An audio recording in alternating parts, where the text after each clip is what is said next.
कैसे हो आप सभी। 6 चैप्टर चल रहा था, इससे पहले दूसरा चैप्टर कंप्लीट है, तीसरा कंप्लीट है। आज हम डिस्कस कर लेते हैं पहले चैप्टर में भोजन एवं मानव स्वास्थ्य। इसमें कुछ समझने वाली बात तो है नहीं बच्चों, बस जो हैं उनके नाम आपको याद करने हैं, पर फिर भी मैं आपको समझाने की कोशिश करता हूँ, कुछ तो बेनिफिट होगा आपको।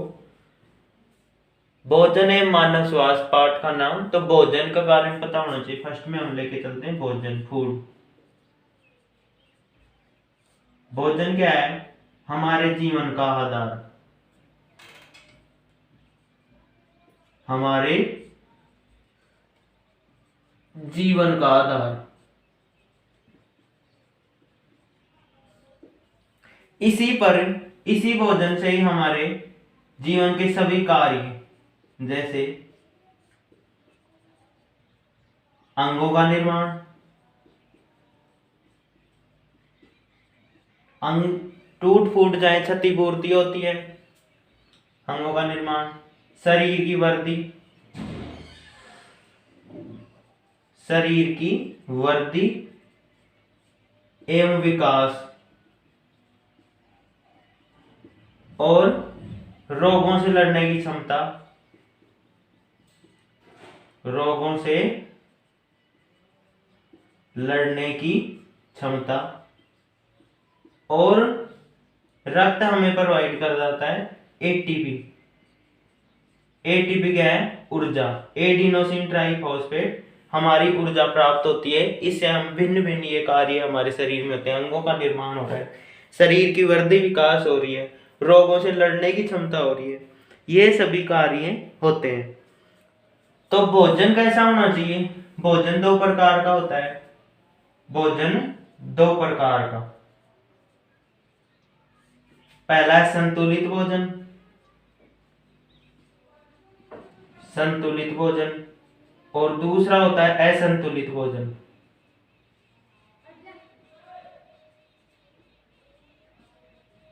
असंतुलित भोजन।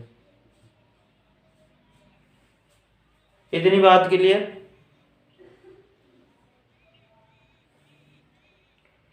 तो भोजन संतुलित कैसे होगा, इसको समझने से पहले हमें एक बात पता होनी चाहिए कि भोजन के अवयव क्या होते हैं।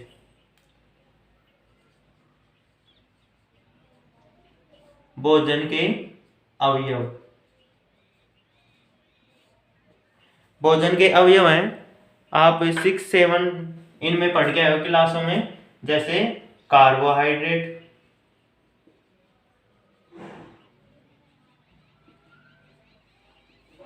कार्बोहाइड्रेट हो गया, वसा, प्रोटीन, विटामिन्स, खनिज लवण और जल। ये क्या हो गया हमारे भोजन के अवयव। कार्बोहाइड्रेट, मोनोसैकेराइड, ओलिगोसैकेराइड, जैसे स्टार्च वगैरह ये होती हैं कार्बोहाइड्रेट में। वसा, घी, दूध, मक्खन, ये वसा के स्रोत हैं, ये सारी वसा है। प्रोटीन, मांस, अंडा, मछली, ये सब प्रोटीन के स्रोत है। विटामिन्स, विटामिन्स जैसे नींबू, संतरा, ये खट्टे पदार्थ होते हैं ना, ये अधिकतर विटामिन्स में आते हैं। खनिज लवण, नमक हो गया, पोटेशियम, सोडियम, अन्य आयंस, और जल हम पीते हैं। तो ये क्या हो गए सारे के सारे भोजन के अवयव। जब ये सारे के सारे अवयव, जब ये सारे के सारे अवयव भोजन में उपस्थित हैं, जो हमारा फूड है, फूड बनाए क्या, 2-4 रोटी रख देते हैं, सब्जी रख देते हैं, दूध रख देते हैं, बस ये खाते हो क्या? और कुछ है तो बताओ। जब ये सारे के सारे भोजन में उपस्थित हैं, तो उस भोजन को हम बोल देते हैं संतुलित भोजन। और इसमें से किसी एक या दो की कमी है, उसे हम बोल देते हैं असंतुलित भोजन। जब हम इन की कंटिन्यू पूर्ति कर रहे हैं, तो हमारा शरीर स्वस्थ रहेगा, हम रोगों से मुक्त रहेंगे, शरीर की वृद्धि विकास अच्छी तरीके से होती रहेगी। और जब इनमें से एक या दो की निरंतर कमी होती जाती है, कमी निरंतर,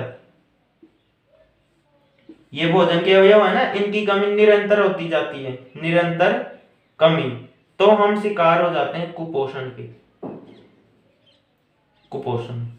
और ये कुपोषण स्पेशल प्रकार का हो सकता है, जैसे प्रोटीन कुपोषण, विटामिन कुपोषण, वसा कुपोषण, कार्बोहाइड्रेट कुपोषण, खनिज कुपोषण, ये कुपोषण के शिकार हम हो जाते हैं।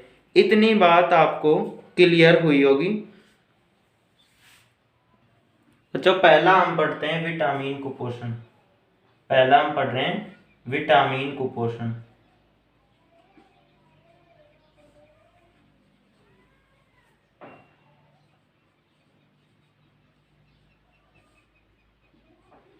विटामिन कुपोषण में होगा, विटामिन्स की कमी होगी, तो विटामिन्स के नाम देखते हैं। जैसे पहला नाम देखें vitamin A, vitamin A, vitamin B, B one के 3 भाग, बी1, बी2 और बी3, बी1, बी2, बी3। एक हो गया, 2, 3, 4, 5। 5 नंबर पे आता है विटामिन सी,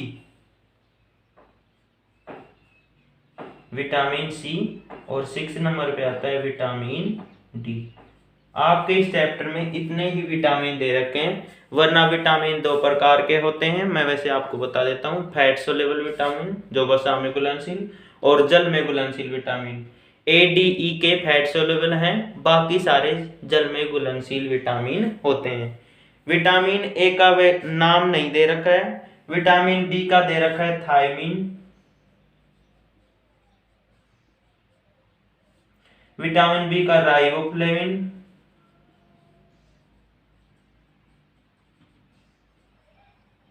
बी1, बी2 का, विटामिन बी3 का दे रखा है नियासिन, नियासिन, ठीक है। विटामिन सी का दे रखा है एस्कोर्बिक अम्ल,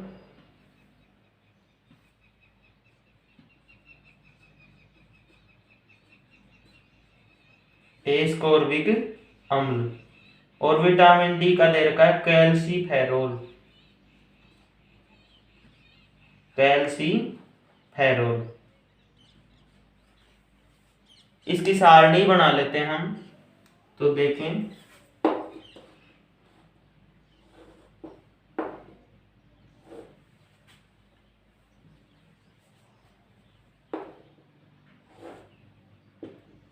यहां पे आ जाएंगे कमी से होने वाले रोग, कमी से रोग क्या रोग होते हैं, और आगे रोग के लक्षण। भाई रोग के लक्षण ही पढ़ने जरूरी है, भाई क्या लक्षण होंगे रोग हुआ तो ये हो जाएंगे रोग के लक्षण। ठीक है गुरुजी, यहां तक क्लियर। विटामिन ए की कमी से होता है रतौंधी। रतौंधी का अर्थ है रातौंधी, रात को न दिखना, रात को न दिखे, यानी कि जब प्रकाश तीव्र हो या रात हो,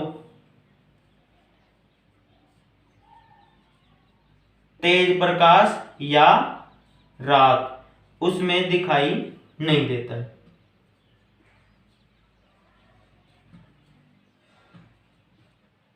दिखाई ना देना, ये किसके लक्षण है, विटामिन ए के। इसके बाद में आ रहा है विटामिन बी। विटामिन बी से रोग होता है बेरी बेरी, बेरी बेरी। इसके लक्षण हो जाएंगे हृदय की धड़कन, पेशियां, तंत्रिकाएं कमजोर।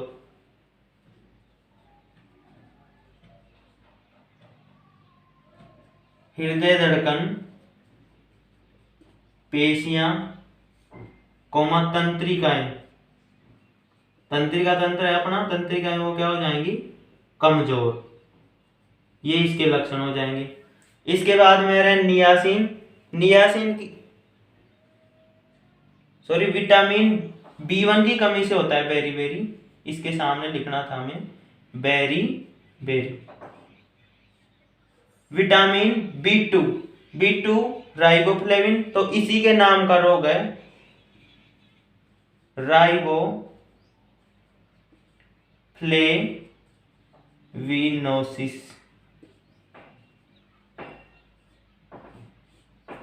B2 का नाम है राइबोफ्लेविन, इसी की कमी से रोग होता है राइबोफ्लेविनोसिस।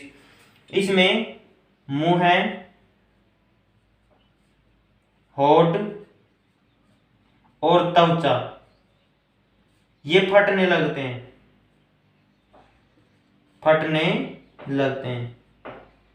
भाई ये वैसे फटते हैं जैसे कुछ विटामिन की कमजोरी होती है ना तो फटते हैं। सर्दी के मौसम में तो वैसे फटते हैं। आप ये मत सोच, टेंशन में हो जाओ कभी पढ़ो नहीं कि मेरे तो राइबोफ्लेविनोसिस हो गया, ठीक है। इसके बारे में आ रहा है नियासिन। नियासिन से होता है पेलेग्रा। पेलेग्रा एक यो रोग है, इसकी कमी से होता है जीभ व त्वचा पर पपड़ियां पड़ना। जीभ व त्वचा पर पपड़ियां पड़ती हैं, ये कमी के लक्षण दिखाई देते हैं। आगे विटामिन सी जिसे बोलते हैं एस्कॉर्बिक अम्ल, इसकी कमी से होता है स्कर्वी आपने पहले पढ़ा हुआ है। स्कर्वी की कमी से होता है जो मसूड़े हैं, मसूड़े कमजोर और उनसे खून आने लगते हैं। क्या आने लगते हैं? खून आने लगेंगे। इसके बाद में आता है कैल्सीफेरोल। कैल्सीफेरोल कैल्शियम से संबंधित है, कैल्शियम और पोटेशियम से। कैल्शियम पोटेशियम क्या काम करते हैं हमारे अंदर? अगर कमी हो जाएगी तो रिकेट्स रोग हो जाएगा। रिकेट्स ये बनाते हैं हमारी हड्डियां और दांतों को। इससे क्या हो जाएगा? पैरों की हड्डियां मुड़ जाती हैं, पैरों व हाथों की हड्डियां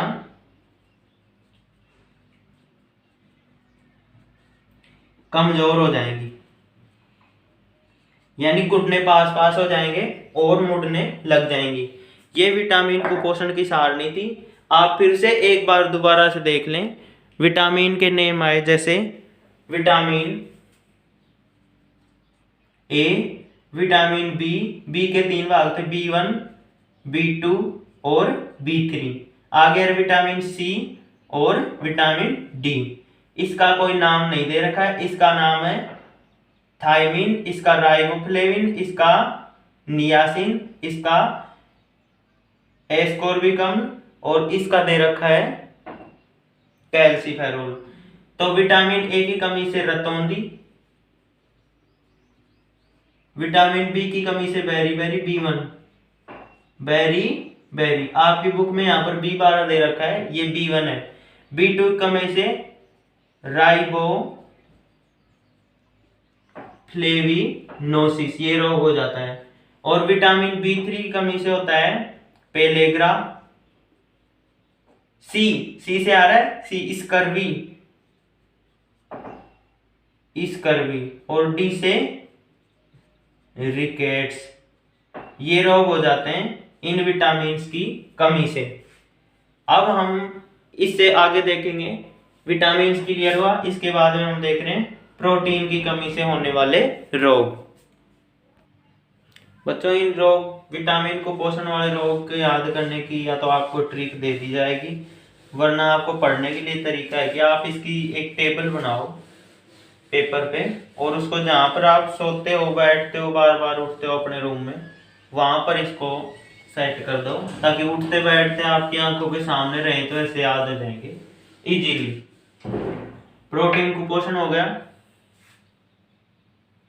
विटामिन कुपोषण हुआ। अब देख रहे हैं हम प्रोटीन कुपोषण।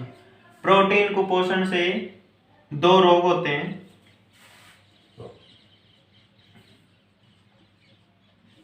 प्रोटीन कुपोषण से 2 रोग होते हैं। पहला तो है कोआकिसोर और कोर रोग। कोआकिसोर और कोर रोग। और दूसरा है मेरेस्मस रोग।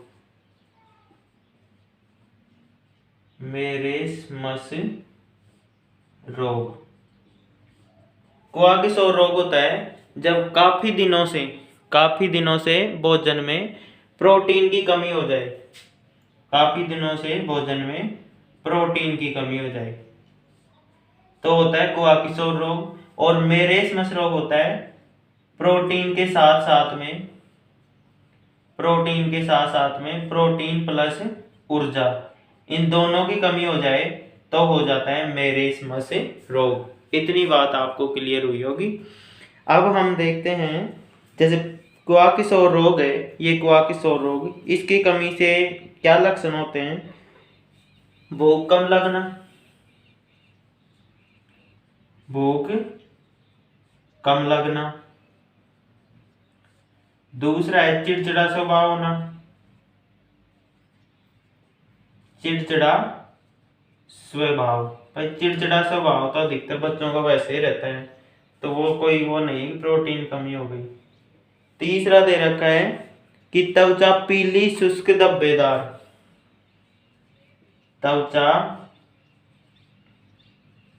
पीली शुष्क व धब्बेदार हो जाती है। प्रोटीन के साथ साथ ऊर्जा की कमी हो जाती है तो हो जाता है मेरेस्मस। इसमें क्या हो जाता है कि आंखें कांतिहीन और धस जाती हैं। इस रोग के लक्षण क्या हो जाएंगे? ये हैं इनके लक्षण। इसके लक्षण हो जाएंगे आंखें कांतिहीन,